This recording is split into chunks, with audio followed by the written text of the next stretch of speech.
I did a little survey lately. I asked some people if they thought that the Torah was relevant, and most of the people answered that they thought it was relevant. But when I asked them if they thought it was relevant to them, in their own life, the number of people who answered in the positive suddenly dropped. And I spoke to people and asked them, why do you think it's not relevant? There was many different reasons. This one said I wasn't really brought up with it. My parents didn't teach it to me, and it's foreign to me. It's relevant, yeah, but for the rabbis, for holy people, for Orthodox people, but not for everyone, not for them. And I think this is a great mistake. And we have in this week's portion is called Bamidbar. It opens up with the words God spoke to Moses and Aaron in the Sinai desert. We know that God spoke the Torah, He gave the Torah in the desert. And many ask, why did He choose a desert? Why not in the Promised Land? Or, on the Temple Mount in the Promised Land in Jerusalem, for example, or some other very, uniquely Jewish place. And the answer that's given is because God specifically chose the desert, because the desert is no man's land. It doesn't belong to anyone, and therefore belongs to everyone. But the lesson for here is that the Torah is not only relevant, but it's relevant to every single one of us, because no one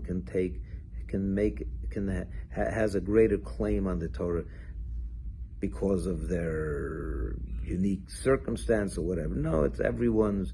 It belongs to everyone. It belongs to me. It belongs to you. It belongs to every Jew. And the desert sends that message. It's no one's, and therefore it's everyone's.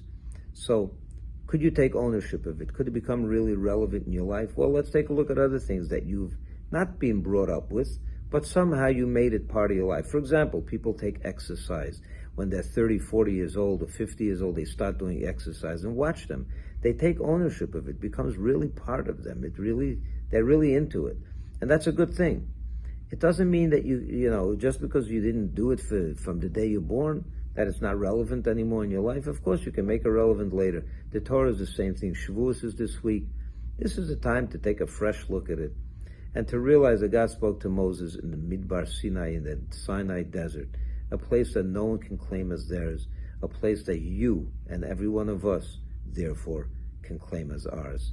Jump in, do something small. You don't have to become a fanatic. Start a little bit in the realm of studying Torah.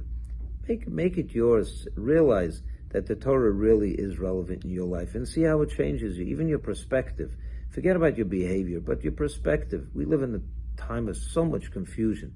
The Torah is so much necessary today, even more than ever. It's even more relevant today, if you can say that. It's yours. Take ownership of it and make it indeed very relevant in your life, because it is. Shabbat Shalom, and have a happy Shavuos.